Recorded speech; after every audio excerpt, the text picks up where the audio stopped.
আসসালামু আলাইকুম রহমতুল্লাহি ওয়া বারাকাতুহু।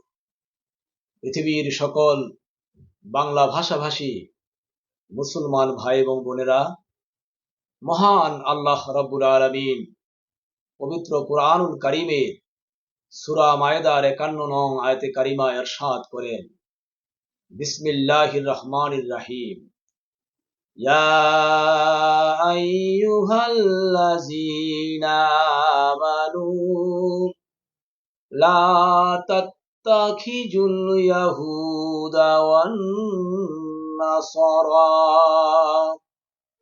আউলিয়া বা'দুহুম আউলিয়া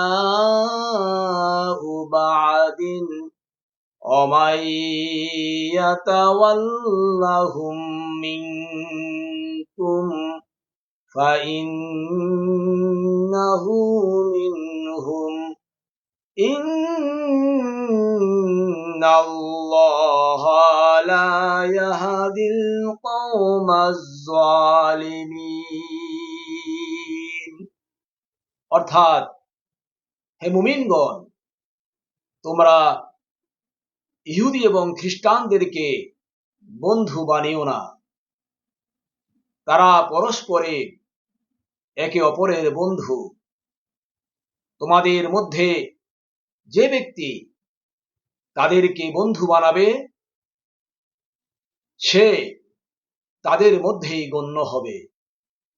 নিশ্চয়ই মহান আল্লাহ জালিমদেরকে হেদায়েত দান করেন না।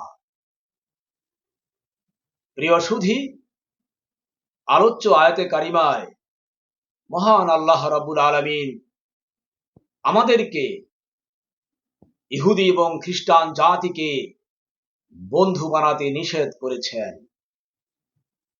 ইহুদি এবং খ্রিস্টানরা তারা পরস্পর একে অপরের বন্ধু। তারা কখনো মুসলমানদের বন্ধু নয়, তারা কখনো মুসলমানদের বন্ধু হতে পারে না। তারা মুসলমানদের শত্রু, চিরশত্রু। আর যে মুসলমান ইহুদি এবং খ্রিস্টানদেরকে বন্ধু বানাবে, বন্ধু হিসেবে গ্রহণ করবে, সে মুসলমান ইহুদি এবং খ্রিস্টানদের অন্তর্ভুক্ত হয়ে যাবে। সে মুসলমান, সে তথাকথিত মুসলমান ইহুদি এবং খ্রিস্টানদের মধ্যে গণ্য হয়ে যাবে। আর ইহুদি এবং খ্রিস্টানদের ভাগ্যে যেমন হেদায়েত নেই, তেমনি ভাবে ওই তথাকথিত মুসলমানের ভাগ্যেও হেদায়েত নেই, হেদায়েত থাকবে না। তথাকথিত ইসরায়েলি, আমেরিকান এবং ইউরোপিয়ান ইহুদি খ্রিস্টানরা যেমন জালিম, ওই তথাকথিত মুসলমান যে ইসরায়েলি ইহুদিদেরকে বন্ধু বলে গ্রহণ করেছে এবং আমেরিকান ইউরোপিয়ানদের খ্রিস্টানদেরকে বন্ধু হিসেবে গ্রহণ করেছে, ওই মুসলমানও জালিম।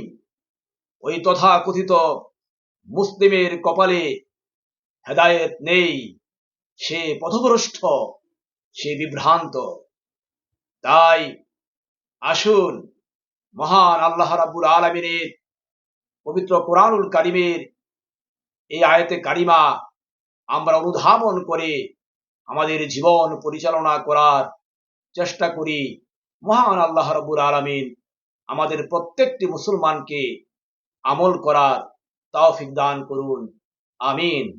আসসালামু আলাইকুম ওয়া রাহমাতুল্লাহি ওয়া বারাকাতুহু।